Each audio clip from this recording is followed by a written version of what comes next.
Hai sahabat, bertemu lagi di channel Perjalanan Karina. Kali ini saya ingin berbincang dengan salah satu aktris terbaik nasional kita. Saya akan berbincang dengan Mbak Yeni Rahman. Assalamualaikum. Waalaikumsalam Mbak. Senang sekali saya bisa bareng Mbak di sini. Mbak, saya itu salah satu fans terberat Mbak. Waduh. Dari film Kartini ya, terus ya. dulu apa Dua Tanda Mata ya, Dua Tanda Mata. Gadis Maraton. Ngikutin nih film-film Ya saya. saya selalu senang sekali karena Mbak itu apa ya, wajahnya itu benar-benar Indonesia dan ayu banget Indonesia. Ya, Mbak, Gak ada Indonya. Indonesia ya. Mbak, Kak, saya mau tanya nih Mbak, kan Mbak ini terakhir main film kapan? Saya sempat udah stuck lama, nggak pernah main film lagi. Tiba-tiba diajak lagi, dirayu-rayu, yaitu filmnya Buya Hamka.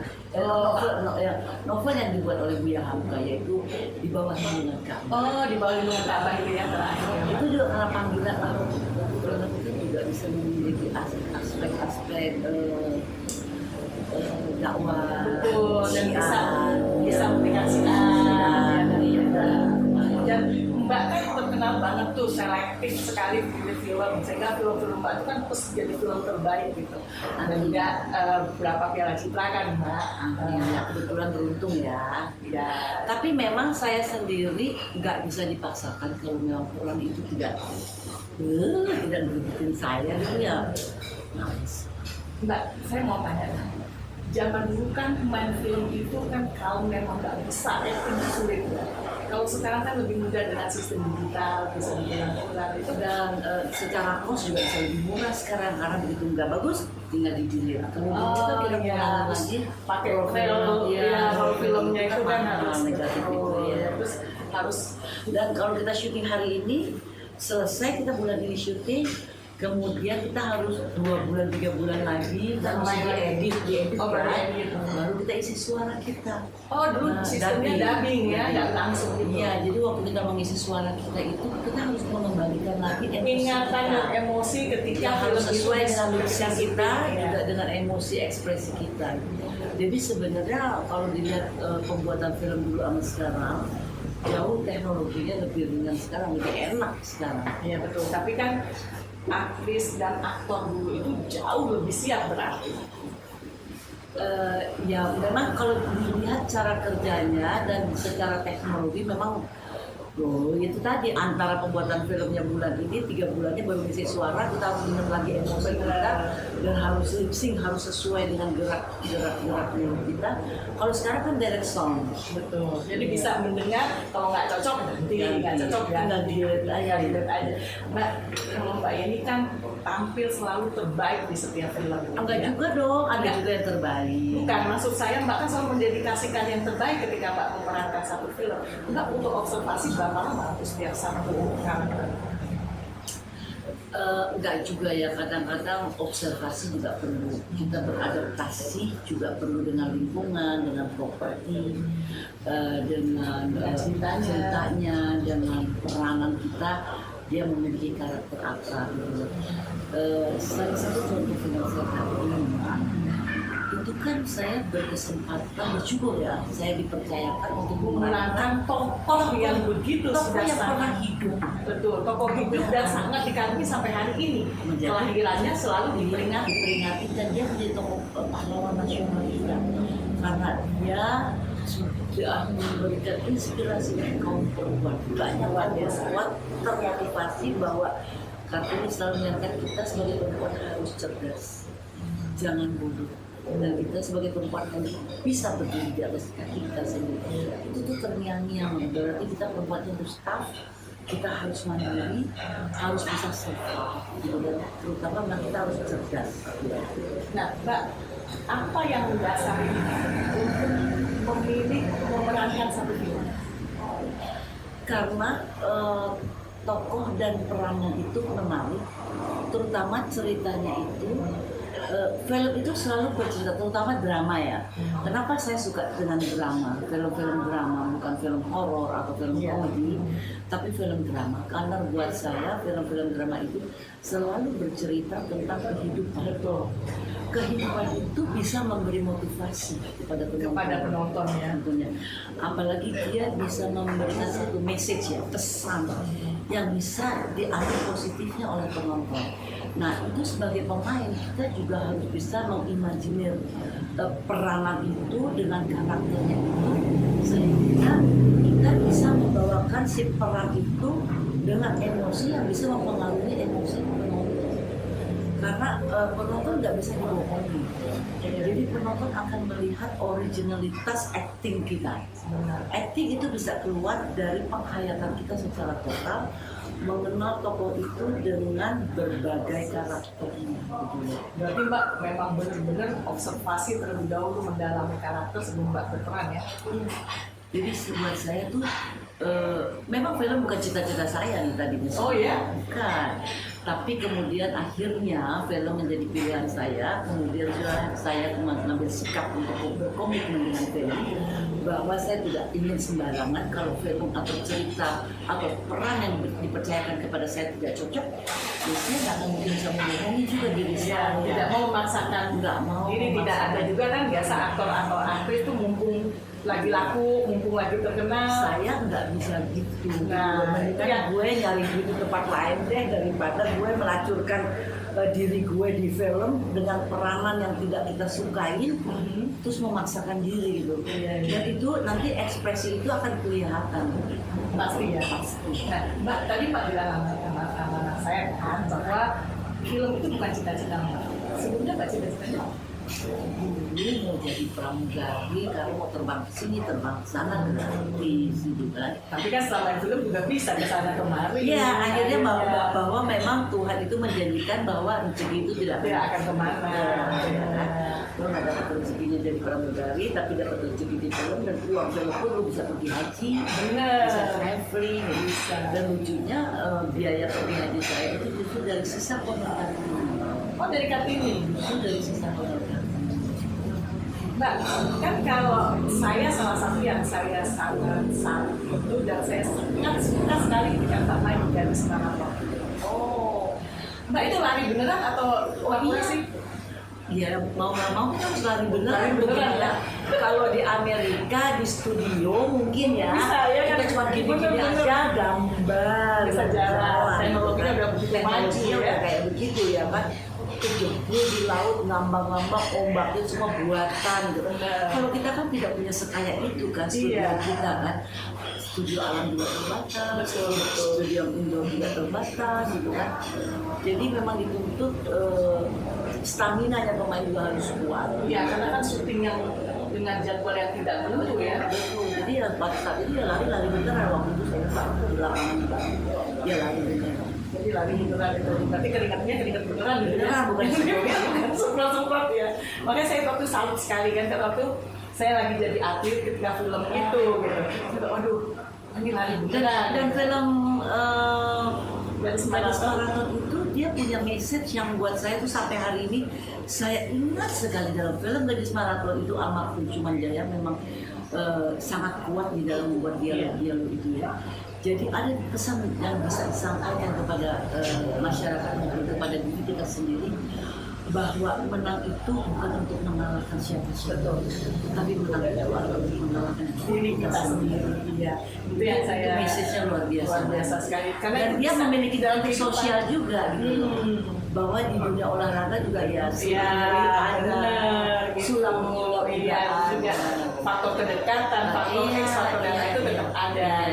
Itu yang karena waktu saya juga dalam posisi atlet dan saya menonton film Mbak itu saya sangat kagum, dan itu benar-benar tertanam ke saya gitu. Jadi itu Pak Rahman gitu. Dan ada stock shotnya Pak Harto loh waktu itu. Iya, dari Pon itu ya. Iya. Dari semua film yang Mbak bintangi, mana yang menurut Mbak paling berkesan? Wah, Kalau film, hampir setiap film itu punya kesan-kesan tersendiri. Karena saya selektif memilih peran-peran dulu, sehingga setiap peran di dalam satu film itu pasti punya spesifik tersendiri, pasti punya kesan-kesan tersendiri buat saya. Tetapi tidak menutup, tidak juga bisa saya membohongi diri saya bahwa memang tadi yang saya katakan film seperti Raden Ajeng Kartini itu mempunyai tantangan yang lebih berat. Ya karena memainkan tokoh yang pernah hidup Dan begitu dikagumi dan pahlawan nasional, ya kan? nasional. Jadi pendekatan yang saya lakukan juga pendekatan secara spiritual, Alina. Jadi paling tidak dengan izin Allah, saya ingin memerankan ruh yang pernah hidup, yang pernah ada. Ya dengan cara saya menziarah ibu makamnya. Ya, ini berarti kulo mumun lah ya, ada faktor supaya ada energi yang ketangkap lah gitu. Kira-kira seperti itu. Jadi dan beban tanggung jawabnya juga tidak ringan. Dan saya bersyukur dan bahkan merasa terhormat, beruntung sekali saya dipercayakan untuk memerankan Raden Ajeng Kartini yang setiap tahun selalu dirayakan. Ya, dan memang dari semua aktris Mbak yang paling pantas dan cocok memerankan karakter. Masa itu kan katakan ini Enggak, lah. kan memang kan masing-masing aktor atau artis itu kan punya apa ya, ada auranya ya. Nah, bahkan bisa menggambarkan memerankan Kartini itu benar-benar tuh sampai jadi kayak ini benar-benar jadi Jawa banget gitu loh. Gitu, ya. Seperti Kartini itu sembari. Iya, makanya itu saya sampai orang itu luar biasa ya. Mbak kangen nggak sih Mbak kayak gini? Kangen sih pasti kangen ya, yang namanya kita punya Darah di situ ya.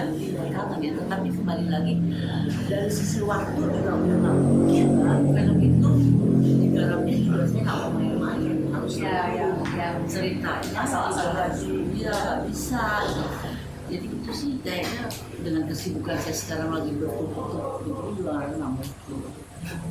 Mbak kan Tapi insya Allah suatu saat siapa tahu ada yang film bagus ya. Nah, Mbak, kita boleh dong bicara tentang Pavi nih ya. Saya kan pengamat nih, dari luar gitu. Bahkan pernah jadi ketua Pavi. Ya, Tapi nah, singkatannya dari Persatuan artis film di Indonesia. Nah, dengan Pavi yang sekarang gimana Pak? Tentunya dia tidak boleh mati. Ya, Organisasi keartisan itu tidak boleh mati. karena itu bisa menjadi tempat dan wadah bagi aktor dan artis ya. Karena organisasi itu bisa merupakan suatu alat perjuangan kita di dalam memperoleh atau memperjuangkan hak-hak keprofesian kita. Dan kalau kita mengingat dan mengenal sebagai organisasi Persatuan Artis Film Indonesia, dia adalah organisasi keartisan satu-satunya tertua, Mbak. Iya benar. Dari zaman Ismail ya. Ya, jadi waktu itu penyanyi, penari, seni suara Semuanya masuk di situ. Semua itu ada di organisasi. Makanya pada saat saya dipercayakan untuk menjadi sebelum jadi ketua umum dipercayakan sebagai ketua pelaksana kongres. Oh, Saya tidak punya minat untuk menjadi ketua umum sama sekali karena saya memang orang yang nggak pernah bisa diam, selalu ingin kerja. Tetapi organisasi itu disadari oleh Bang Mimin Sarwono Muda. Oh, iya. Pada saat itu Bang Mimin juga mengatakan bahwa kamu dibesarkan di dunia film, apalagi yang bisa kamu berikan sebagai tanda terima kasih kamu kepada dunia film selain kamu membantu organisasinya. Kemudian akhirnya saya mau jadi pelaksananya waktu itu, pelaksana kongres. Harapan saya pada saat itu mudah-mudahan ada calon-calon untuk menjadi ketua umum. Pada waktu itu Ya, jadi buat saya kayak, aduh, kok gak ada orang tuh sekarang saya yang harus maju jadi ketua umum. Sementara itu sukses sebagai pelaksanaan kongres, kalau lo nggak jadi ketua umum, lo tega. Kongres udah sukses kayak gini, terus dipegang sama orang yang kurang pas gitu kan. Ya oke, saya bilang, tapi gue satu periode aja. Kemudian setelah itu udah terjadi satu accident, nggak diharapkan bahwa ada kepentingan yang lain, organisasi itu boleh dikatakan seperti dirampas ya, direbut ya dengan seseorang dengan kekuatan uang juga. Gitu. Buat saya karena saya nggak punya kepentingan lagi dengan organisasi dan saya komit saya di satu periode, ya udah silakan aja. Tetapi saya cukup prihatin dan sedih gitu. Kenapa enggak direbut dengan artis yang punya berpotensi untuk ngurusin organisasi ketimbang organisasi ini dipegang sama orang yang bukan orang film. Betul. Itu aja yang saya sedih. Ya kan sampai sekarang tuh ada Parvi berapa enggak? Parvi 56. Parvi 56 ada. Ya karena sekarang memang di era reformasi siapapun bisa bikin organisasi. Dan tentunya di dalam berorganisasi itu juga tidak ada paksaan. Kalau pada saat itu di era saya orang mau main film itu harus dapat rekomendasi dari organisasi. Kalau sekarang kan udah enggak. ya, bahkan siapapun udah bisa bikin film. Siapapun bisa bikin film, siapapun bisa main film. Benar. Tapi ya kembali lagi komitmen kita jangan sekali-sekali kita menyia-nyiakan profesi itu hanya sekedar numpang lewat mencari popularitas untuk kepentingan-kepentingan yang lain sehingga dedikasi itu tidak ada gitu kan. Kita akan tetap menginginkan bahwa Indonesia memiliki artis-artis yang hebat. Itu dulu ya Mbak, saya ingat sekali bagaimana setiap acara Parvi itu kan luar biasa gemanya itu sampai pawai artis aktor jadi, aja itu masalah kita berkolaborasi ya di setiap pinggir organisasi. jalan. Iya, gitu. itu pada saat itu juga di era kemungkinannya almarhum Ali Mustopo. Betul. Bagaimana komitmennya untuk menjadikan film itu sebuah rumah miliknya sendiri. Dan itu terjadi waktu itu. Dan itu terasa. Iya, terasa sekali karena kita itu kalau masyarakat itu sangat menunggu gitu. Jadi aktor-aktor itu benar-benar Dulu dibikin sangat sama almarhum Ali Mustopo sebagai menteri penerangan pada saat itu dan berkolaborasi dengan organisasi keartisan itu Parvi ya, karena penyanyi ada, pelawak juga ada di situ, maka dibuatlah sebuah festival film. Nah, ya waktu setiap FFI itu kan Harus dan semua tidak boleh naik pesawat. Semua harus naik kereta dari Jakarta ke Jogja dan dikondisikan di setiap stasiun berhenti sehingga disambut oleh masyarakat luar biasa. Benar, sangat sehingga ditunggu. itu salah satu cara kita memperkenalkan film-film Indonesia dengan artis-artisnya. Iya, dan itu kenapa aktris dan aktor itu betul-betul tertanam di hati kan. Itu yang dihidupi kembali ruhnya itu ya. ya mungkin Mbak yang pernah nih menjadi di Parvi sebelumnya bisa begitu luar biasa. Nah dengan sekarang kan dengan aktor dan aktris yang ada sekarang itu Harus kita bersatu. harus Mbak itu jadi harus bersatu dan bisa Karena kembali seperti dulu. kita harus sadar bahwa kita akan menghadapi suatu tantangan-tantangan ke depan lebih kuat lagi, lebih keras lagi, ya kan? Teknologi semakin maju, ya jangan sampai nanti robot jadi pemain film gitu kan, kita kan nggak tahu animasi yang Kan sudah banyak tuh sekarang film di luar, iya, banyak animasi. maka kita bersatulah supaya juga kita bisa memperjuangkan hak keprofesian kita, jam kerja kita, kontrak-kontrak kerja kita, ada perlindungan itu semua kita nggak bisa teriak sendiri-sendiri, harus lewat organisasi yang memadai. Iya. Karena memang kalau kita mau jujur nih, bagaimana aktor dan aktris di luar negeri itu begitu dihargai. Ya, karena mereka profesionalitasnya itu benar-benar dihargai tinggi gitu ya. Tapi kan kita lihat di Indonesia ini kayaknya aktor dan aktris, apalagi sekarang, kalau zaman dulu memang terlihat dedikasinya. Kalau sekarang kan masyarakat karena main film gitu. Dan apalagi banyak sekali film-film yang asal jadi. Untuk kita jalan sendiri-sendiri, tapi sebaiknya kita bersatu kita melalui wadah organisasi. Maka saya selalu mengatakan bahwa organisasi itu penting loh, sebagai wadah alat untuk kita memperjuangkan hak. Betul, karena kan kalau masing-masing nggak akan kuat, nggak akan didengar. Kalau kita ke instansi, kalau kita ke lembaga pengaduan kita kemana lagi kalau buat di DPR? Ya, kita harus lewat organisasi. Nggak mungkin teriak-teriak jalan sendiri gitu loh. Jadi mudah-mudahan ya harus ada kesadaran ya dari harus ada kesadaran bahwa dan harus bisa menanggalkan ego untuk kepentingan bersama. Betul, harus. Nah, Mbak, apa pesan Mbak sih buat aktor dan aktris saat ini? Ya itu tadi saya katakan, ya kalau memang sudah memilih profesi sebagai aktor, jadilah aktor yang profesional dan memiliki komitmen. Tidak harus selektif di dalam memilih peran. Jangan dijadikan keprofesian sebagai artis atau sebagai bintang hanya menjadi satu jembatan untuk mencari popularitas, tapi di balik itu ada kepentingan yang terselubung. Justru itu akan mengganggu dan mencemahkan kredibilitas ke artisan itu sendiri. Saya sangat prihatin kalau sedikit-sedikit ada sesuatu yang jelek, ada kasus yang viral negatif, terus atas nama artis. Iya. Jadi harus ada artis, bintang, atau aktor gitu loh. Tentunya kita mengharapkan aktor-aktor besar yang memang mempunyai komitmen dan tanggung jawab moral kepada keprofesiannya.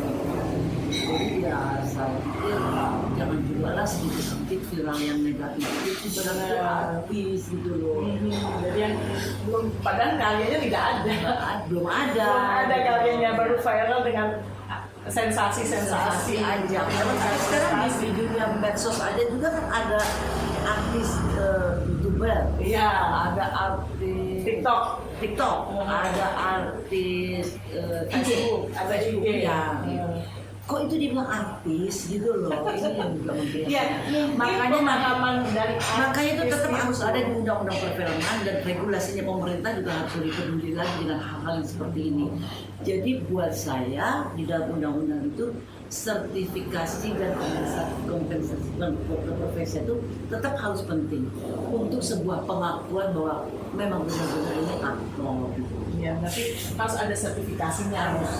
Itu yang mungkin harus diperjuangkan oleh parti itu sendiri. Karena kalau bukan parti yang memperjuangkan, siapa lagi? Teman-teman sih udah cukup banyak juga yang memperjuangkan hal itu. Tapi kembali lagi regulasi pemerintah.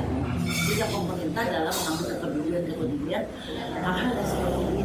Nah, apalagi sekarang Mbak, harusnya pemerintah itu mulai memikirkan bagaimana industri itu tidak menjadi layu dengan kondisi pandemi yang saat ini. Itu kan yang terdampak. Tapi memang sekali, Mbak. semua Mbak, bukan hanya industri perfilman, tapi semua perekonomian kita juga kena dampaknya. Karena tidak ada satupun di antara kita yang bisa menentukan bahwa akan ada pandemi ini seperti ini. Dan kapan akan berakhirnya? Kapan akan berakhir kita nggak pernah tahu. Tetapi selalu saya ingatkan bahwa usaha atau kreativitas itu juga tidak boleh mati. Misalnya saya membagikan bukan di surat itu, justru di saat tapi tetap kita harus membatasi dan mengikuti menjalankan protokol kesehatan. Benar. Karena percaya nggak percaya bahwa memang corona itu ada. Iya, karena memang banyak korban yang ternyata sudah banyak yang meninggal karena corona. Iya. Mbak, kembali ke konsep ini Mbak. Saya kan sangat posisi dan sangat nyaman berada di restoran. Masa, kayak rumahnya sendiri. Iya, jadi kayak karena namanya ini restoran Mbak Yeni Rahman, namanya The Rumah Kita. Jadi kalau udah sampai di sini anggap aja rumah sendiri. Ya. Tapi Mbak, saya lihat dari mana sih kok bisa enak banget gitu satenya, Nah, itu supnya, kembali semua. lagi gerakan-gerakan tangan Tuhan. Kalau Tuhan mengizinkan kita dipertemukan. Betul ya. Dikasihlah jodoh, dikasihlah alamat ini, dipertemukanlah kita dengan chef yang punya keahlian ini, keahlian. Ya mudah-mudahan sih sejauh ini yang datang ke sini cocok ya dengan makanan. Tapi sangat cocok. Mbak, tapi yang desain ini Mbak sendiri. Saya sendiri, karena nggak ada yang didesain sebenarnya, itu cuma tunggal tambal aja dengan unsur-unsur Tapi kan justru dengan konsep rumah seperti ini, orang tuh tidak merasa ada di restoran, kayak rumah, kayak merasa kita lagi dijamu, jadi tamu, iya. gitu kan, lagi ada di rumah, gitu.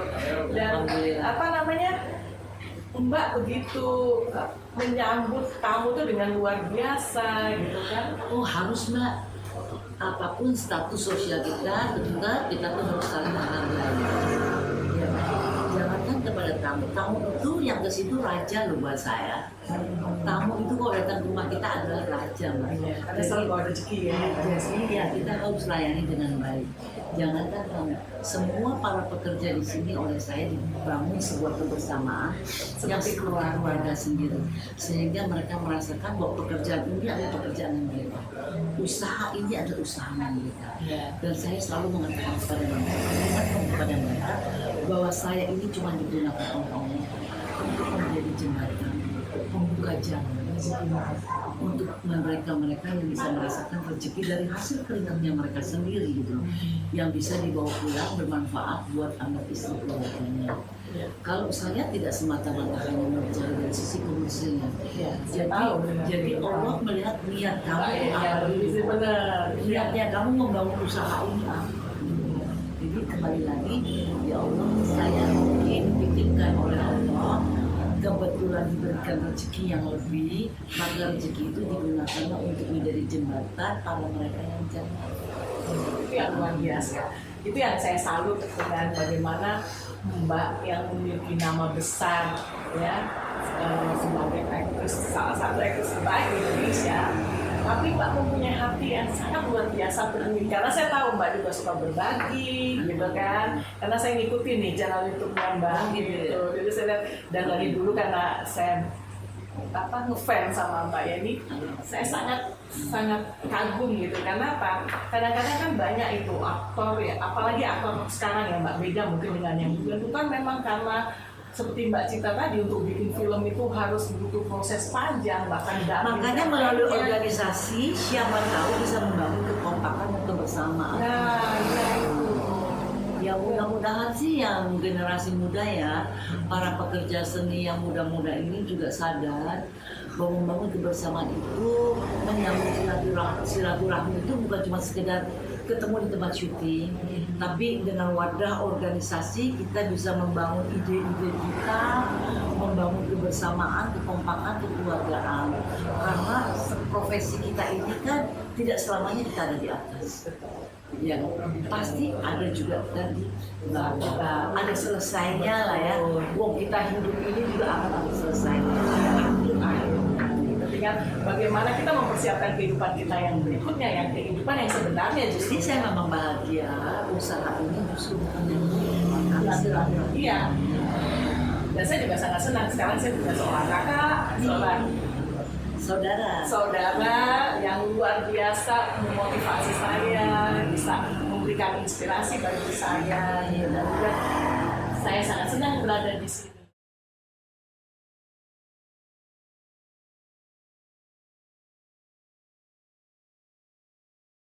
Nah sahabat, saya sekarang lagi berada di restoran Mbak Yani Rahman, di rumah kita di Jalan Surabaya. Pasti kalau datang ke sini akan ketagihan, karena tidak merasa menjadi tamu, tapi merasa memiliki rumahnya sendiri. Ya. Sahabat, itu bincang saya dengan Mbak Yani Rahman, aktris terbaik kita.